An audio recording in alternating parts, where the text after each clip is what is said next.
A quiet Thanksgiving feast. My brother rose and declared triumphantly, "Mom and Dad are handing the family business to me. You get nothing, little sister." Everyone applauded and lifted their glasses. I just smiled, sipped my wine, and softly asked, "Dad, should I tell them now or will you?" His fork slammed against the plate. My brother flushed and yelled, "Tell us what?" You know that feeling when your entire world shatters right in front of your family, but you're the one holding the hammer? Yeah, that was my Thanksgiving. They thought they were celebrating a coronation. They had no idea it was an execution. Have you ever been so underestimated, so invisible, that when you finally showed your hand, it rewrote history? For most of my life, I felt like a ghost haunting the halls of my own home, a footnote in a family built on legacy, on a last name that carried the weight of a small Midwestern town. Our company, Bennett Industrial Solutions, was founded by my grandpa Walt in 1976. Everyone called him brilliant, stubborn, decades ahead of his time.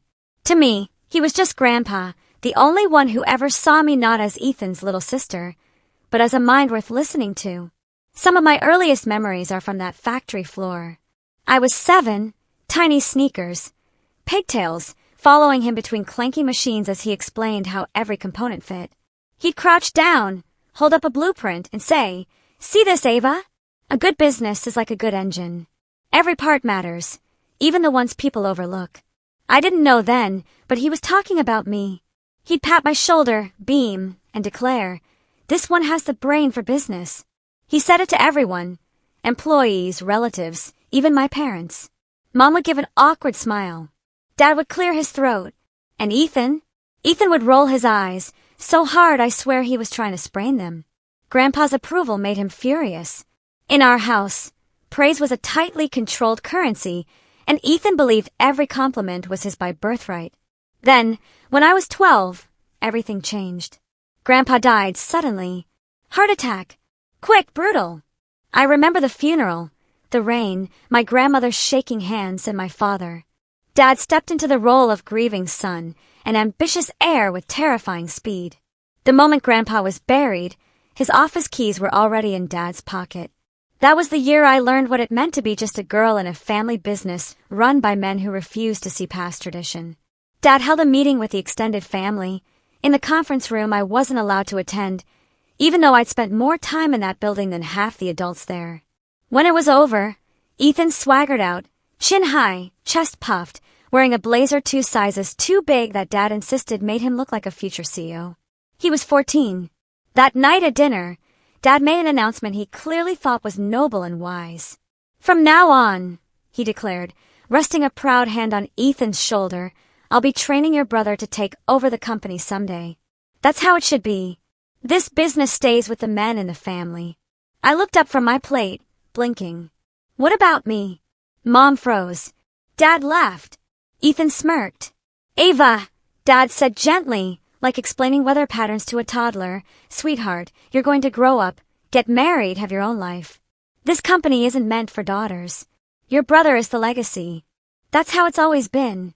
It was the first time my stomach dropped with that familiar, heavy truth, a truth I'd hear repeated for years. Girls don't get the company. Girls don't inherit. Girls don't lead. I wasn't angry then. I was 12. I just felt dismissed. Pushed aside, like an extra chair no one needed but no one bothered to throw out. As Ethan grew older, Dad's favoritism hardened into something sharper, more deliberate. He enrolled Ethan in private leadership camps, business seminars, entrepreneurship competitions. Every opportunity money could buy. Meanwhile, I wasn't even permitted to join the debate team because that kind of stuff won't matter for your future. The irony? Ethan hated every single one of those activities. He skipped seminars to go partying, left business books untouched, and treated his training like a prolonged joke. He wanted the title, the applause, the bragging rights, never the work. But me? I loved the company. I loved the numbers, the structure, everything about the machine Grandpa built. And Dad saw that love as a threat. So, he gave me a role in the company, unpaid, of course. Starting at 13, he made me sort invoices, clean storage rooms, input data, answer phones, prepare documents, everything except the things that mattered. But I paid attention anyway. I listened at the door to strategy meetings. I read discarded drafts of proposals. I memorized the way Grandpa wrote marginal notes on old files. I learned by watching. And every time I offered an idea, even a small one, Dad would wave a dismissive hand. Go help your mother. Don't interrupt. Ethan's the one who needs to learn this. The thing is, Ethan didn't learn any of it. He didn't want to.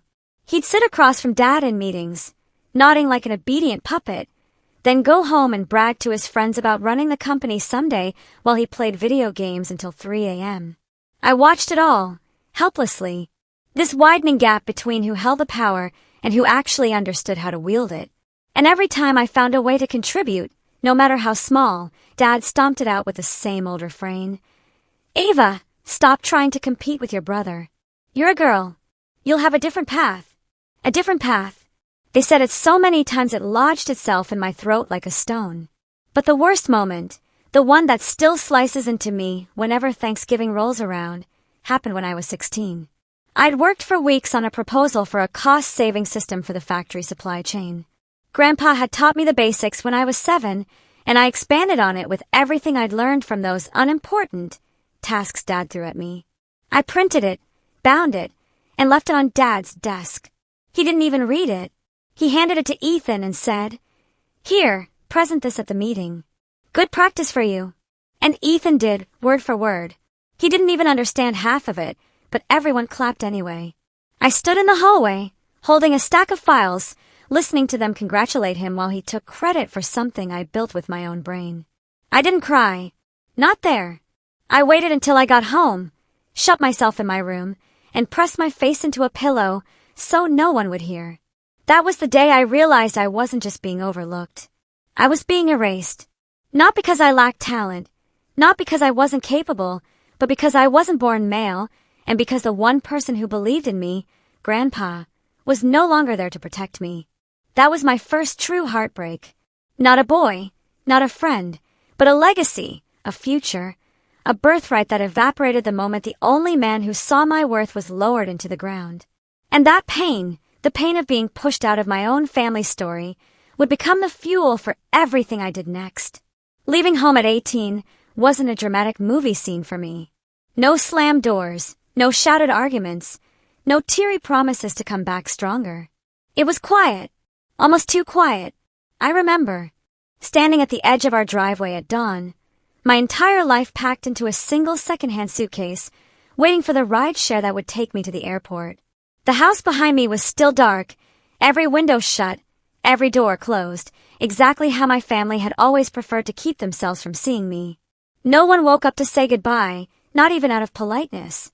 But the moment I stepped onto that plane, something inside me clicked into place. For the first time, the world felt like mine to claim, instead of something I had to fight my brother for. I moved into a tiny dorm room at a university states away, one of the few that had offered me a full scholarship in finance and business analytics. I worked 3 part-time jobs, lived on microwave noodles, shared textbooks with classmates, and studied until my vision blurred. And I loved it, because every lecture, every textbook chapter, every late-night problem set felt like another brick being laid on a foundation I was finally allowed to build for myself. It didn't take long for professors to notice the way I processed numbers differently. I wasn't the loudest in the room, but I was the one people always turned to when a case study had an angle no one could crack. I had a way of seeing patterns, cost structures, valuation gaps, inefficiencies that others missed. Maybe it was all those years studying from the sidelines while Ethan got credit for work he didn't understand. Maybe it was Grandpa's voice in my head. Every part matters, especially the ones people overlook. During my junior year, I earned a coveted summer internship at a well-respected investment firm specializing in corporate acquisitions. On the first day, I walked into a glass tower filled with people who carried themselves like the world bent for them. I felt small, almost fragile, but I knew I belonged in that building more than I ever belonged in the one bearing my family's name. I volunteered for every assignment, boring data cleaning, financial modeling, 12-hour research shifts. And for the first time, when I produced good work, no one claimed it. No one dismissed it. And no one told me it belonged to my brother. My analysis helped the team uncover an undervalued manufacturing firm with a hidden intellectual property portfolio. The deal closed for a fraction of what the asset was worth. The partners congratulated everyone on the team. But my manager pulled me aside afterward. "You've got something rare, Ava," he told me, tapping the report I'd written. "You see value where others don't. That's not something you can teach." It was the closest thing to praise I'd received in 6 years. It hit me harder than I expected. By the end of the summer, the firm offered me a full-time position for after graduation. I accepted instantly. Not because I didn't have options. I had several, but because this was the first place that recognized what my family had spent my entire childhood denying. My mind mattered. My talent mattered. I mattered. When I graduated at 22, I walked across the stage with honors. Mom and Dad didn't come. Ethan didn't send a message. No one from my family acknowledged it. But my firm sent flowers. My manager shook my hand so firmly it almost hurt. And the applause that echoed across the auditorium belonged to me, not someone with my last name. I dove headfirst into the world of mergers and acquisitions. It was ruthless, strategic, mathematical, and thrilling. I loved the adrenaline of evaluating whether a struggling business could be revived, or whether a successful one was already rotting from the inside.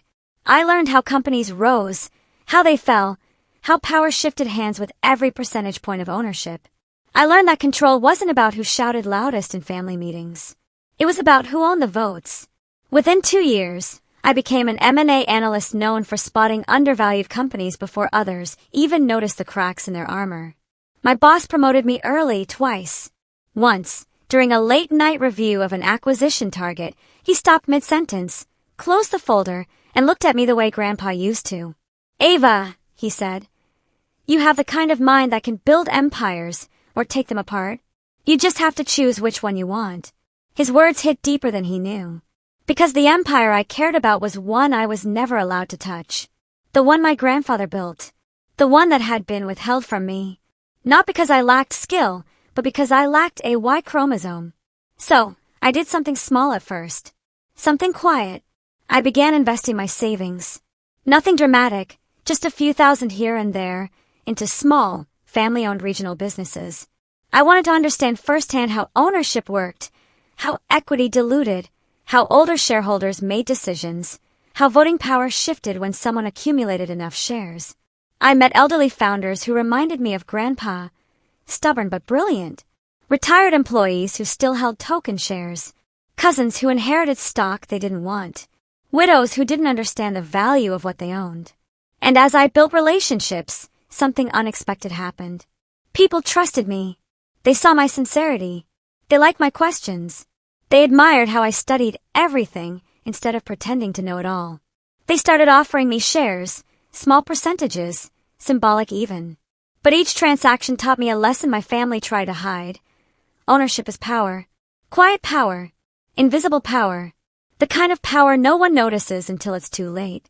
Over the next few years, my portfolio grew. My financial literacy sharpened into instinct. I learned to read balance sheets the way some people read faces. I understood markets at a bone-deep level. I learned not just how to buy shares, but how to position myself so that when the time came, I could influence decisions others assumed were already locked in. And with every step forward, with every credential gained, with every investment made, a truth took root inside me. I wasn't meant to be an observer in my family's legacy. I wasn't meant to be erased. I wasn't meant to sit quietly, watching Ethan be handed a crown he never earned. I was meant to build something of my own, and perhaps one day, take back what should have been mine all along. That thought, the one I buried deep, would become the spark of a twist, waiting at the next Thanksgiving table. It happened on an ordinary Tuesday. The kind of day when nothing in your life is supposed to shift, but everything does. I was sitting in a glass-walled conference room on the 32nd floor, reviewing a list of potential acquisition targets with a major client. It was a routine meeting, the kind I participated in dozens of times. Columns of numbers, distressed companies, underperforming divisions, strategic opportunities. But as the client scrolled through the slide deck, a familiar name materialized on the screen, sitting casually in the middle of a list of potential sell-offs. Bennett Industrial Solutions, preliminary interest from private equity group. My breath froze somewhere between my lungs and my throat. I blinked once, twice, convinced I'd misread it. But no, my family's company, my grandfather's life's work, was being quietly considered for sale. And somehow, despite all the years I had spent working in finance, all the deals I had analyzed, all the businesses I had helped evaluate, no one in my own family had breathed a word of this to me. The rest of the meeting blurred into static. I nodded at the right times, took notes automatically, asked technical questions that came out on instinct alone. But my mind was burning. Bennett Industrial being sold? How? Why? Who initiated it? The moment the meeting ended, I slipped out to the hallway, pulled out my phone, and dialed my father. He answered on the third ring, his voice clipped and businesslike. What is it, Ava? I'm in the middle of something. I didn't bother with pleasantries. Dad, is the company selling? Your company? Our company? Why is it on a list of potential acquisitions? There was a long silence on the other end. Then a scoff. Where did you hear that? I saw it in a client deck. They're reviewing distressed manufacturing firms. Why is Bennett Industrial even on that radar? Another pause. Then his voice hardened. Ava, this is men's business. You don't need to concern yourself with it. I closed my eyes. Men's business? Dad, that's not an answer. It's not your place to ask questions. His tone grew colder. Let the men handle the company affairs. You wouldn't understand what's going on. I felt the words like a slap. I, the person whose daily life revolved around valuing companies, assessing risk, and analyzing leverage, wouldn't understand? Dad, I tried again, controlling my voice. I work in corporate finance. I handle deals like this every day. I can help. Ava. His voice cut sharp. Don't get involved. I don't need my daughter meddling in matters she knows nothing about. Your brother and I will take care of it. And then he hung up. I stood there in the empty corridor, staring at my phone screen as if it might apologize for delivering his voice to me. A mix of dread and humiliation settled heavy in my chest. After everything I had built, after clawing my way into a field dominated by men, after earning respect I was never given at home, my father still saw me as the 12-year-old girl who should go help her mother. I wasn't done. I needed clarity, even if it stung. So I texted Ethan. Is the company in trouble? Why is it being listed as a sell-off candidate? He responded 4 minutes later. 4 minutes was all it took for him to crush whatever hope I had that someone in my family might treat me like an adult. Ethan, LOL. You wouldn't get it. This is real business stuff. Don't embarrass yourself trying to sound smart. Then, follow up. Just stay in your lane, little sis. Dad and I got this. I stared at his messages until the words blurred. A laughless breath escaped me. The kind that builds from disbelief and ends in quiet devastation. Stay in your lane. Don't embarrass yourself. You wouldn't understand. It's men's business. It was like my childhood had reached through the years and grabbed me by the collar, dragging me back into the shadow I thought I had finally escaped. I wanted to scream. I wanted to remind them I evaluated companies worth billions. Billion with a B. I wanted to tell them I could read their financial statements like they were children's books. I wanted to demand answers, respect, acknowledgement, anything. But I didn't do any of that. I sat down on a bench outside the conference rooms, folded my hands in my lap, and let the hurt swirl quietly inside me. Why? Because I knew exactly what would happen if I pushed. Dad would accuse me of being emotional. Ethan would mock me. Mom would stay silent. And the cycle would repeat. Silence wasn't weakness. Not for me. Not anymore. Silence was strategy. If the company truly was in trouble, and it clearly was, I wasn't going to waste energy trying to convince people who never wanted to listen in the first place. I would observe. I would investigate. I would wait. Because something inside me shifted that day, something subtle but irreversible.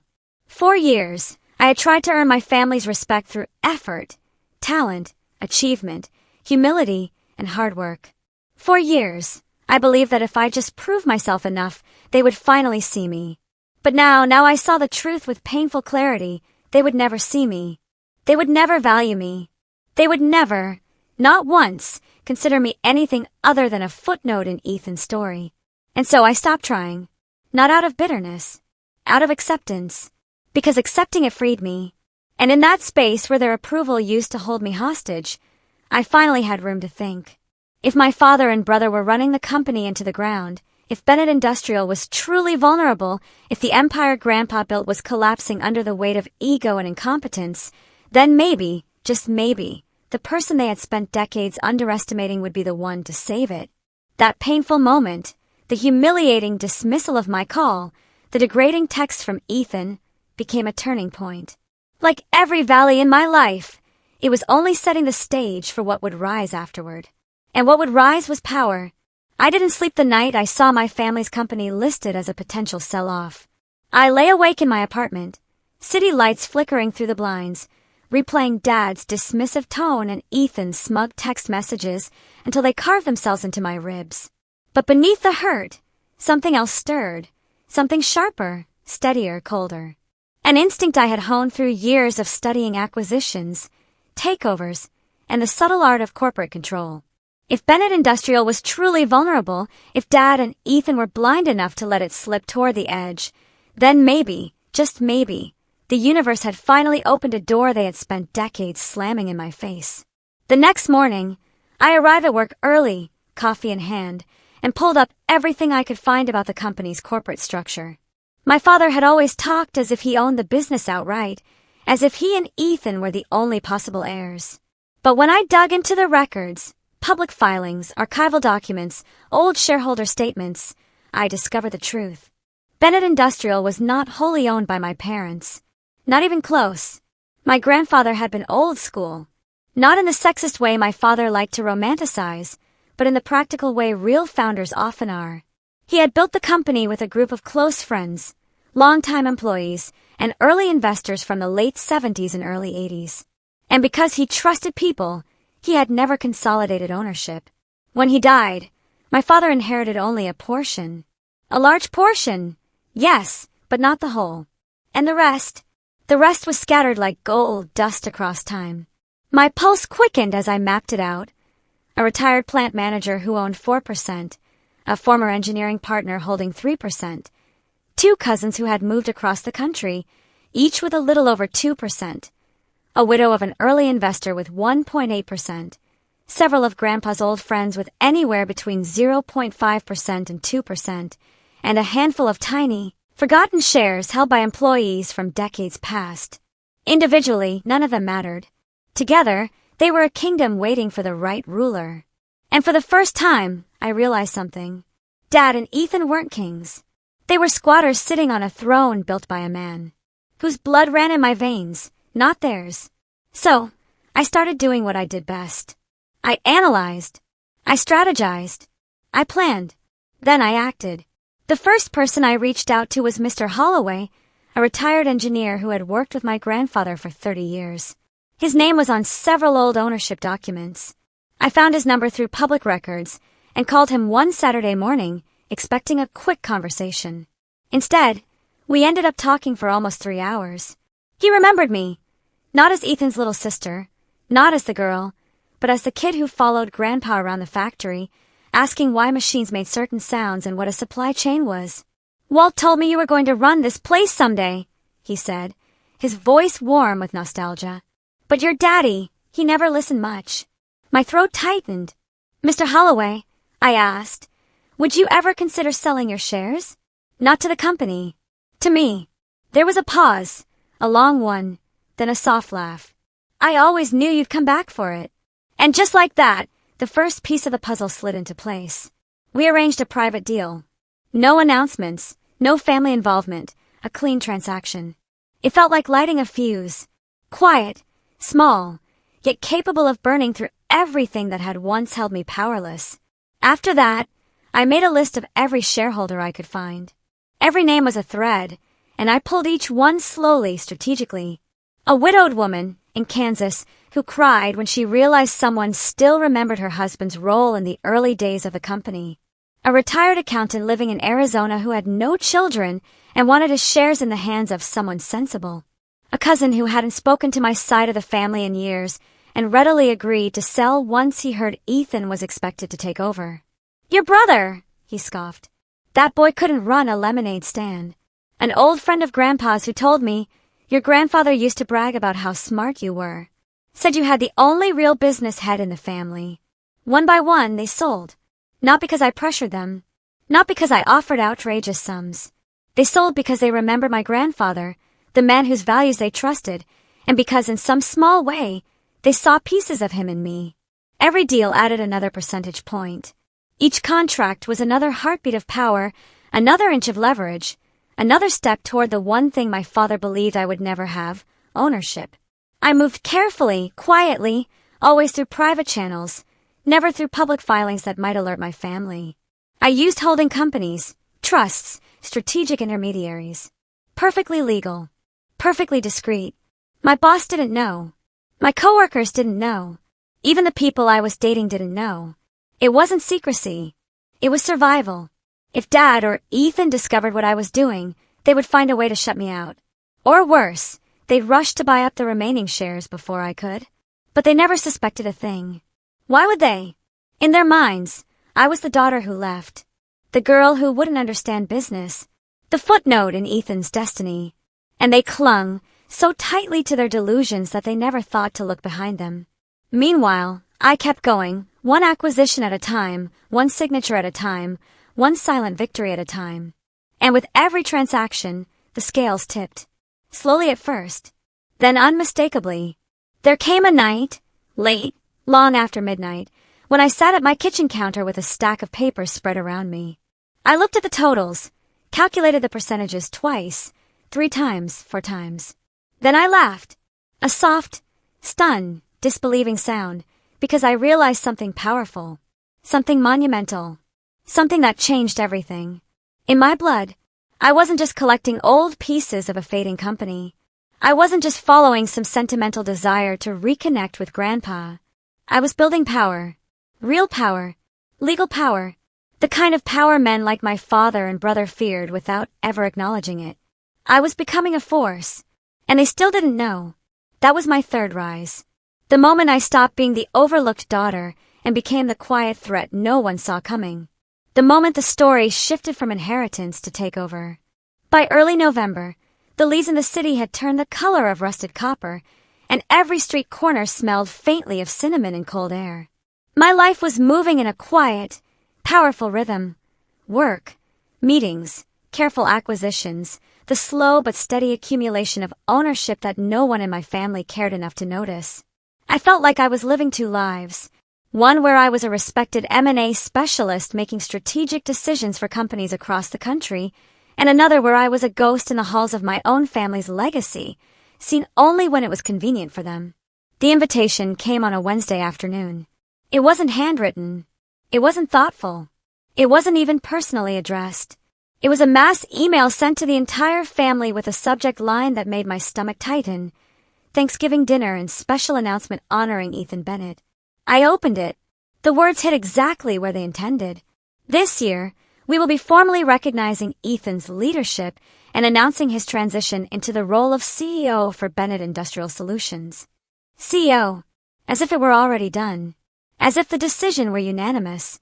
As if the entire company were their personal property to crown and pass down like a family heirloom. There was one sentence, almost an afterthought, buried near the bottom. Ava, we hope you can attend. No, would love to see you. No, please come home. Just an obligatory mention, like checking a box to avoid accusations of completely cutting me out. I stared at the screen for a long time, emotions rising and falling in quiet waves. Not because I was surprised. I knew this was coming. Ethan had been preparing for this moment since he was 14, since Dad decided he would be the heir. But the arrogance, the entitlement, the absolute confidence that the company was theirs to give away like a birthday present. It burned. Even after everything I had accomplished, some wounds still stung like they were fresh. I hadn't even decided whether to go when my Aunt Linda called. She was one of the few people in the family who had ever looked at me with something resembling kindness. Ava, she whispered the moment I answered, sounding like she was calling from behind a closed door. I heard you got the invitation. Yep. Listen to me. Her voice shook a little, like she was afraid someone might overhear. They're planning something. Your father, your brother, they want to embarrass you in front of the whole family. They've been bragging about the CEO announcement for weeks. I swallowed. Of course they have. No, Ava. You don't understand. Her breath hitched. They want to humiliate you. Make it clear you don't belong. They think it will look good. Ethan stepping up. You being gracious about it. They think you'll sit there quietly and clap. A fresh wave of heat prickled at my skin. Why are you telling me this? Because I saw your grandfather in you, and he never would have wanted this. Just don't let them break you. Don't let them.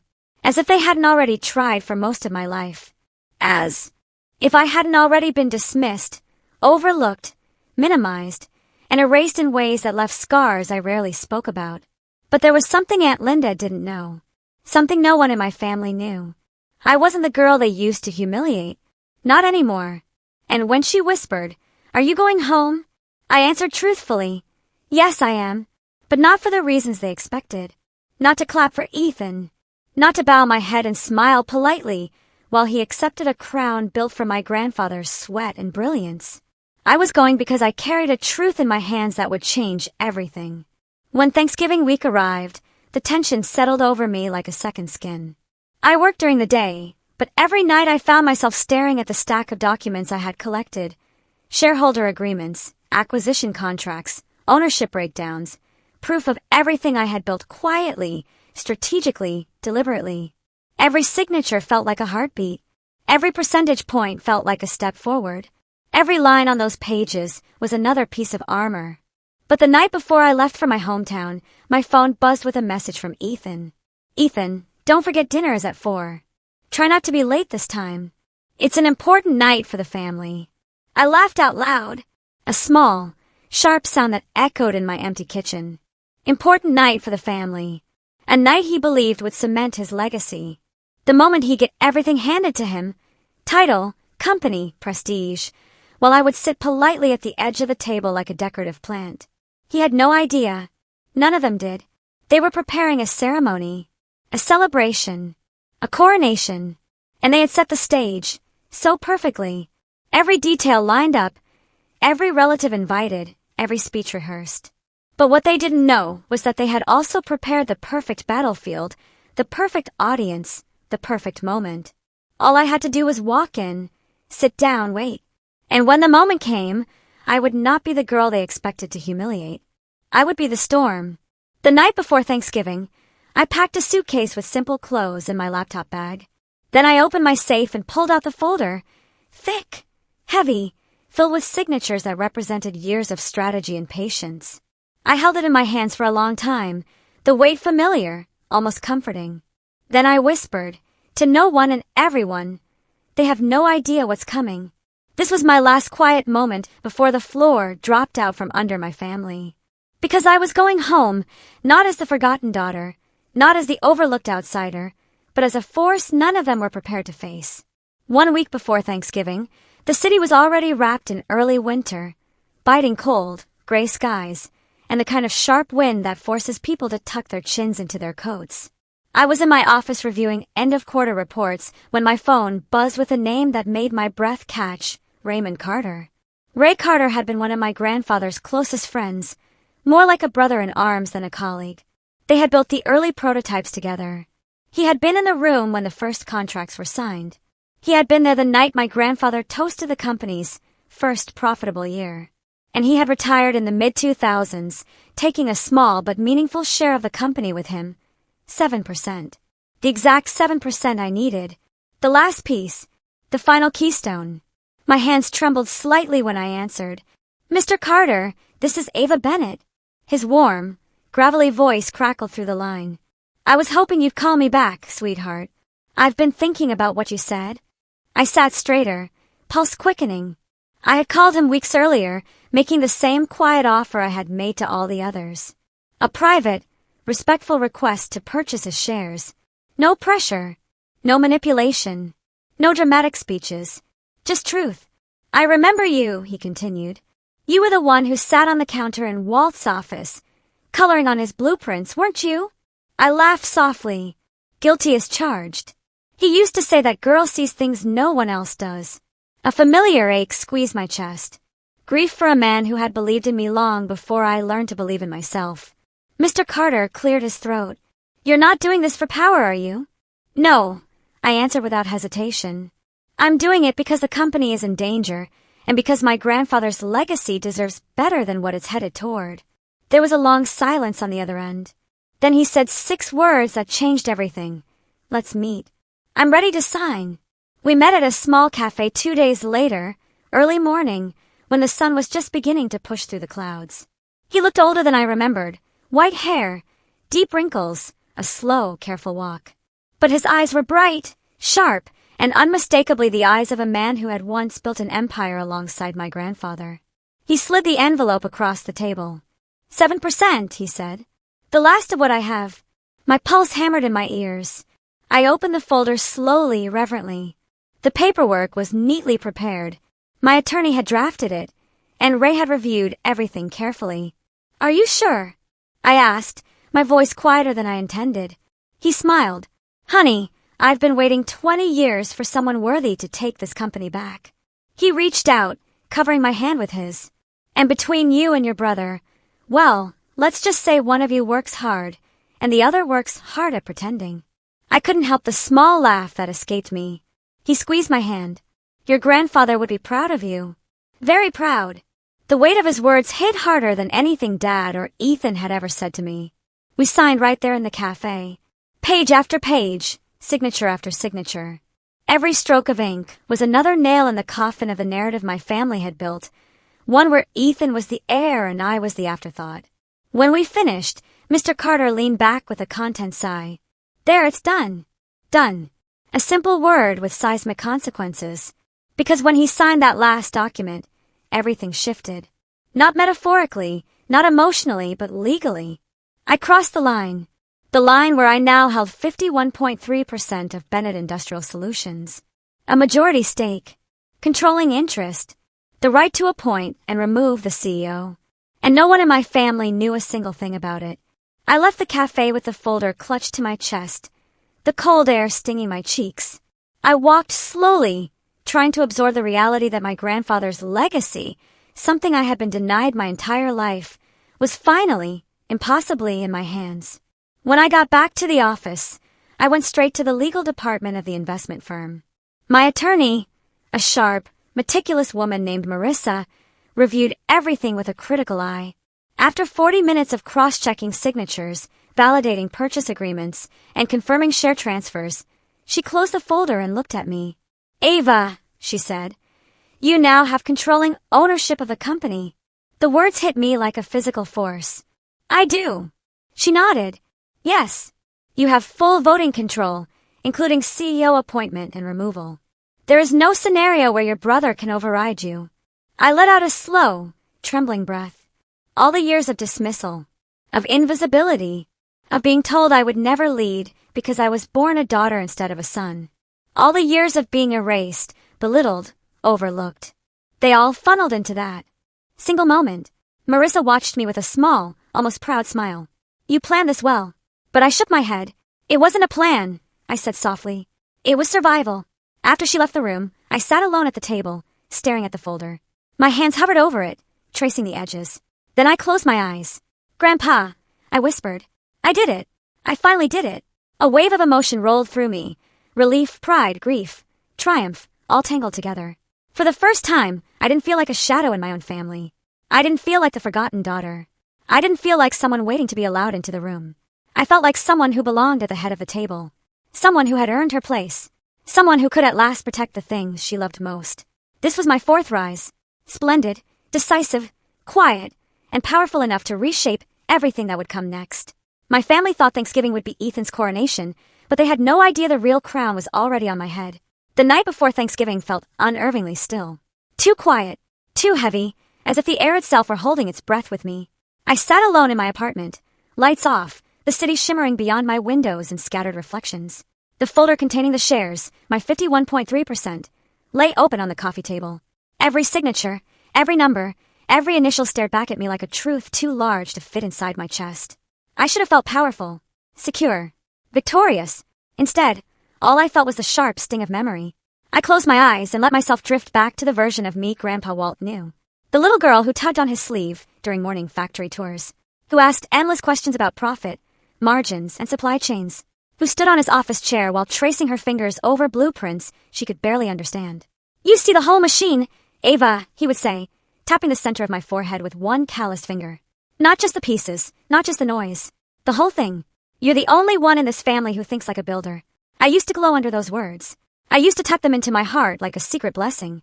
You're the one who understands business, he'd whisper, leaning close as if protecting me from a truth the rest of the family refused to see. Remember that. Even when they don't. Even when they don't. Even when they never did. The ache rose slowly, spreading from somewhere deep in my ribs. I reached for the folder and pulled out one of the older contracts. Ray Carter's signature next to mine. Then Mrs. Callahan's. Then an old friend of Grandpa's named Thomas Rhee, who had told me through teary eyes how much he wished my grandfather were alive to see me reclaim what had been slipping away. I stared at those signatures, at the trail of quiet alliances I'd collected, and a question formed in my mind, one that had been chasing me for weeks. Was I saving my grandfather's legacy or betraying my family? Dad and Ethan didn't deserve to run the company. I knew that. Everyone who had ever worked with them knew that. My father had allowed the business to stagnate under his pride. Ethan had no vision, no discipline, no respect for the work that built the company he believed he was entitled to. But they were still my family. As flawed as they were, as cruel as they'd been, they were my blood. And tomorrow, in a dining room filled with relatives, I would be the one to shatter their illusion of control. I would be the earthquake. They would feel the ground break. And even though the rational part of me knew I was doing what was right for the company, for the employees, for the legacy Grandpa entrusted to us, another part of me trembled under the weight of what was coming. I sat back on the couch, pulling my knees to my chest like I used to when I was little. The room blurred slightly, and before I could stop it, tears gathered and spilled down my cheeks. Not tears of guilt, not tears of regret, tears of longing. For love, for acceptance, for a family that had never chosen me, not once. I wiped my face with my sleeves, but the tears kept coming, soft and quiet. I wasn't crying for the company, or the shares, or the impending confrontation. I was crying for every year I spent trying to earn something that should have been freely given, a place in my own family. I cried for the 16-year-old girl whose proposal was stolen and handed to her brother. I cried for the 12-year-old who was told she'd never inherit because she'd grow up and get married. I cried for the 7-year-old who thought fixing machinery with Grandpa meant she belonged. And I cried for the adult woman who had carved out a life of independence, success, and power, yet still felt the hollow echo of never being loved the way she needed. When a last tear fell, I inhaled deeply, just barely trembling. The silence pressed in. The city hummed outside. Grandpa, I whispered into the darkness. Am I doing the right thing? If he were here, I knew exactly what he'd say. He would sit beside me, place his warm hand over mine, and tell me the truth he had always known. You're not destroying anything, Ava. You're saving what matters. I imagined his voice, steady, wise, unshakable, and slowly, the knot in my chest loosened. Because this wasn't betrayal. This was protection. This was stewardship. This was honoring a man who believed in me long before anyone else did. Still, the fear lingered. Not fear of what I would say tomorrow. Not fear of their reactions, their outrage, their accusations. I had already rehearsed every possible outcome. No, the fear that gnawed at me was far quieter, far older. What if, after everything, they still didn't care? What if stopping Ethan from destroying the company didn't change anything about the way they saw me? What if they still refused to see me, to choose me, to love me? I pulled my knees tighter and buried my face in my arms, letting myself crumble for just one night. One night before the storm. Tomorrow I would walk into that house, wearing armor forged from every wound they'd inflicted. Tomorrow I would be unshakable. Tomorrow I would reveal the truth. But tonight I let myself be the girl who missed her grandfather. The girl who wished her family had loved her differently. The girl who still had a soft heart beneath all the strategy and power. This was my final valley, the last dip before the rise that would redefine everything. When I finally stood and closed the folder, I whispered into the quiet room. Tomorrow everything changes. And with that, I shut off the lights, knowing the dawn would bring the confrontation I had been preparing for my entire life. Thanksgiving morning arrived with the kind of bright, brittle sunlight that made everything feel sharper than it should have been. My stomach churned the entire drive back to my hometown, past the old water tower, past the diner where Grandpa used to take me for pancakes, past the familiar signs that once meant home but now felt like markers on a path towards something inevitable, something explosive. By the time I pulled into my parents' driveway, the house was already buzzing. Cars lined the street. Laughter spilled through the open windows. The smell of roasted turkey and buttery rolls drifted through the crisp November air. A perfect family holiday, if you didn't know what waited beneath the surface. I walked inside, carrying only my coat, my handbag, and a thick envelope tucked safely inside. I was greeted with nods, stiff smiles, the obligatory, "There she is," murmured with the kind of politeness reserved for acquaintances, not family. No hugs, no warmth, just the role I had always been assigned, the outsider with the same last name. Dinner was set beautifully. White tablecloth, gold napkin rings, candles flickering along the center. Ethan sat near the head of the table, wearing a new suit and a smirk that made my skin crawl. Mom fluttered beside him, adjusting his tie like he was about to receive a Nobel Prize. Dad looked proud. Too proud. I sat down quietly, taking everything in, waiting. We made it through the salads, the small talk, the obligatory comments about work and life, most of which were directed to Ethan, who basked in the attention like a sunburn waiting to happen. Then it began. Right on cue. Dad tapped his glass. Everyone, if I could have your attention. Conversations quieted. Heads turned. Eyes brightened with anticipation. This was the moment. He looked at Ethan, beaming. Ethan stood up slowly, raising his wine glass as if he were about to deliver a presidential speech. As many of you know, he began, puffing his chest, my parents have been planning for the future of our family's company. A murmur of approval rippled through the room. And today, he continued, I'm proud to announce that Mom and Dad are signing the company over to me as the new CEO. Applause erupted. Actual applause. Clapping, cheering. A few relatives even whistled. I sat still, staring at the tablecloth, my heart beating calmly, steadily, cold and clear like a drum, counting down to detonation. Ethan basked in the glory, raising his glass higher to new beginnings.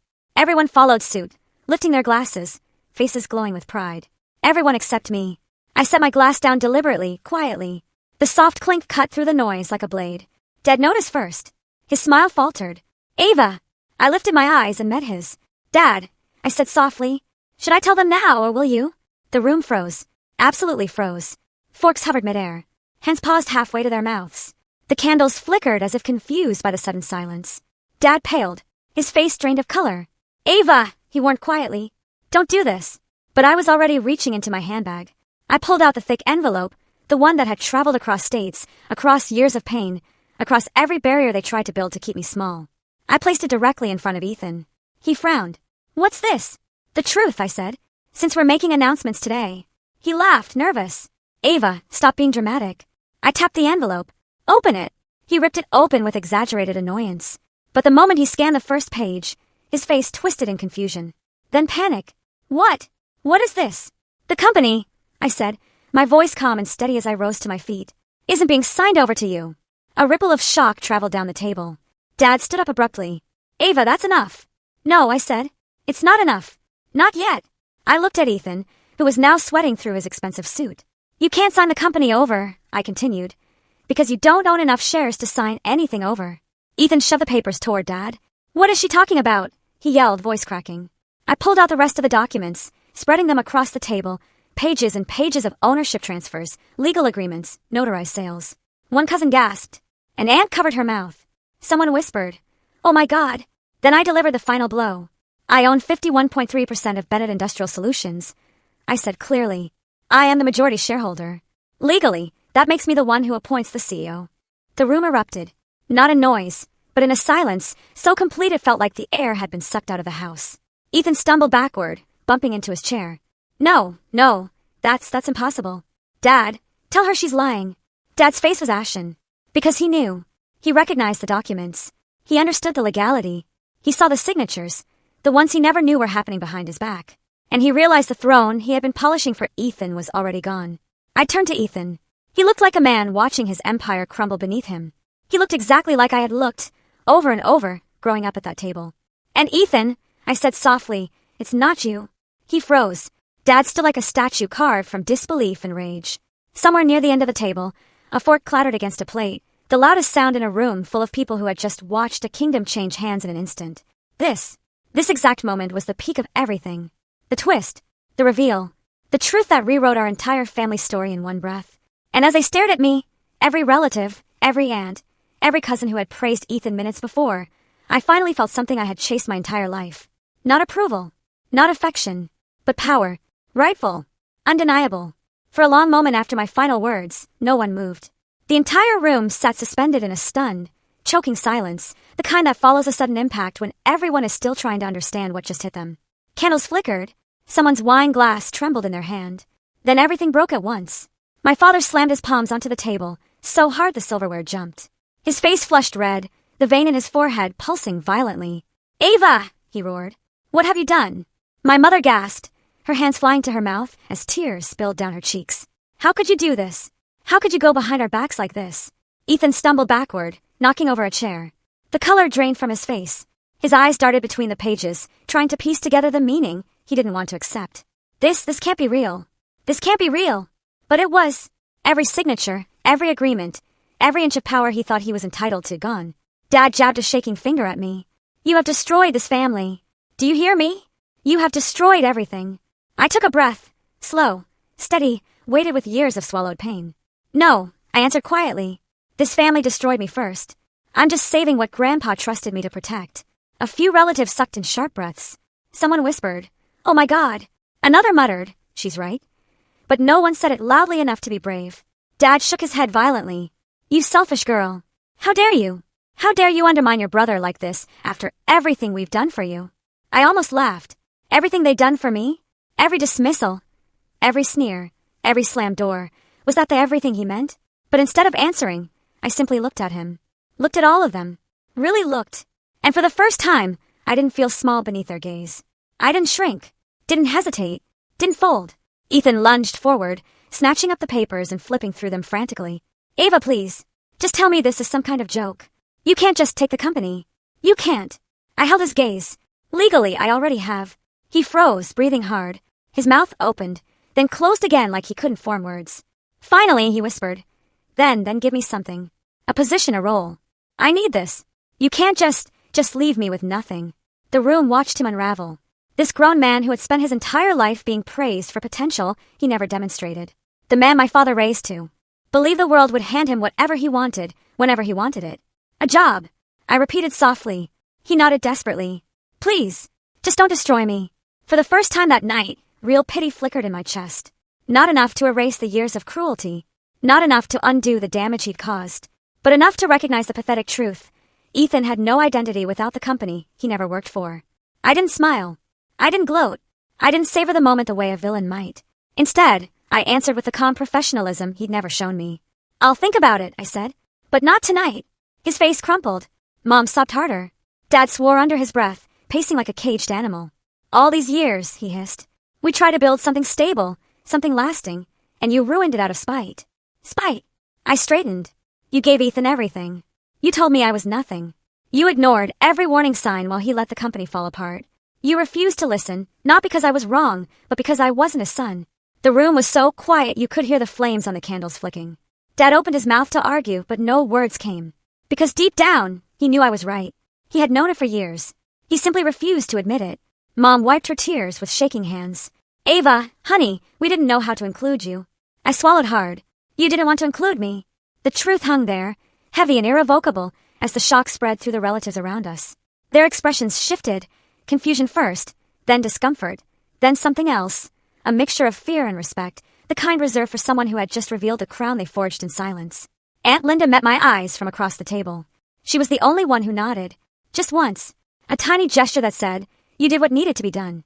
But most of them looked away, too embarrassed, too complicit, too stunned to meet the gaze of the girl they had underestimated for 25 years.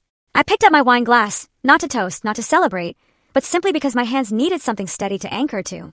Morally, legally, transparently. Dad's face twisted. You can't just waltz in here and take control. I didn't waltz, I replied. I worked. Hard. Quietly. For years. While you weren't paying attention.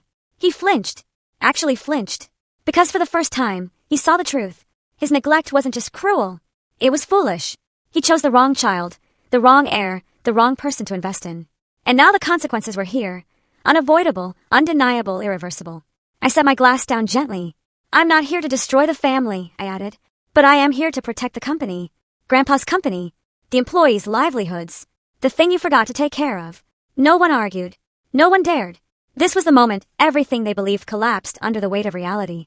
A family torn apart by their own choices. A dynasty shifted because they underestimated the quietest person at the table.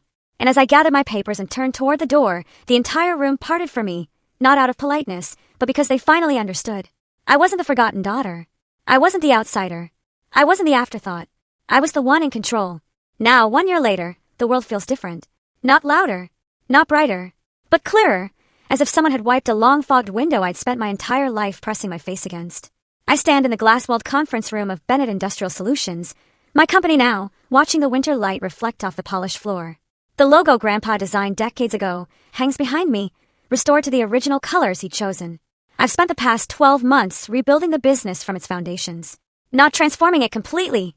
Grandpa had already built something solid, but redirecting it back to the principles he believed in: transparency, innovation, respect for workers, and sustainable growth. The things my father abandoned when he became too consumed with appearances. I'm not the CEO. I didn't need the title. But I am the company's strategic director, the person every major decision passes through, the one the board trusts, the one employees come to for direction. And I did something my father never would have considered. I invited people who had built the company with Grandpa, his old colleagues, retired managers, former engineers, to return as advisors. The day they all walked into the boardroom, some using canes, some with silver hair, some with weathered hands and jackets that smelled faintly of machine oil, I felt like I had brought the past home. "You're Walt's girl," one of them said, clapping my shoulder. "No," another corrected with a grin. "She's Walt's legacy. They helped me modernize operations, renegotiate aging supplier contracts, update machinery, and implement employee-first policies Grandpa would have championed. And the numbers reflected it. Productivity rose, turnover dropped, partnerships blossomed, competitors took notice. The company, once flagged as a distressed asset, was now recognized as a rising example of ethical modernization. Not because of a miracle, not because of luck, but because the right person, someone who understood the engine, every part of it, was finally at the helm. As for Ethan, he didn't fall apart the way I once feared he would. Reality humbled him, and strangely, it also steadied him. After a long, tearful conversation, 3 weeks after that Thanksgiving, he admitted he needed to figure out who he was without the company, without the entitlement, without the identity Dad had wrapped around him since childhood. He ended up finding an entry-level job at a small logistics firm. Nothing glamorous, nothing prestigious, but he stuck with it, showed up on time, learned how to be part of a team instead of the center of attention. We weren't close, but we weren't enemies anymore. He sent me a Christmas card that first year. Just my name, a short sentence, and his signature. But it meant something. Mom and Dad were harder. For months they avoided me, ashamed, angry, confused, and grieving the future they believed belonged to their son. They visited the factory less, called infrequently. But every time they saw the company thriving under the new leadership structure, something shifted. Respect, real, grudging respect, grew in the cracks where pride had once lived. They still didn't know how to talk to me. Not fully, not honestly. But they tried. Dad apologized once, in a stiff, halting way that didn't erase anything, but acknowledged everything. It wasn't perfect. It wasn't poetic. But it was a beginning. I didn't forgive them instantly. Healing isn't a switch you flip. It's a thread you unspool slowly, carefully, patiently. And some threads don't tie back together. Some unravel and become something new. That year, for the first time in my life, I didn't spend Thanksgiving with my biological family. I didn't sit at the long, polished table under the judgmental chandelier. I didn't pretend to belong where I'd always been treated as an outsider. Instead, I hosted a dinner in my apartment, a warm, cluttered, laughter-filled space, filled with the people who had shown up for me in ways my family never had. My best friend from college, 2 coworkers who had become sisters, my mentor from the firm, a neighbor who always watered my plants when I traveled, and even Aunt Linda who arrived, carrying pumpkin pie and a hug that felt like love and apology woven together. We sat on mismatched chairs. We ate on plates from different sets. We burned the rolls. We spilled wine. We laughed until tears formed. And for the first time, Thanksgiving felt like something real. Something chosen. Something that belonged to me. A chosen family. A chosen home. A chosen life. When dessert came, someone raised a glass and said, "Ava, this year was yours." But I shook my head softly. "No," I whispered. "This year was Grandpa's." I stepped out onto the balcony later that night, looking out at the shimmering city, the cold wind brushing my face gently, almost like a hand. I closed my eyes and whispered the words I'd carried for 20 years. "Grandpa, you believed in me. I just needed time to prove you right." A long silence settled around me, peaceful, full, warm despite the cold. Then I turned back inside where my chosen family waited, laughing, calling my name, where I was loved, not for my power or my inheritance, but for the person I had fought tooth and nail to become. And before I closed the balcony door, I whispered one last message for anyone listening, anyone hurting, anyone who had ever been the overlooked one at a table full of people who should have loved them. Your worth isn't defined by who fails to see it. Build your life anyway, and when you're ready, choose the people who choose you. That was the real legacy. So, tell me, if you were in my shoes that Thanksgiving, what would you have done? Have you ever had to fight for recognition from your own family? Let me know in the comments below. I really want to hear your stories.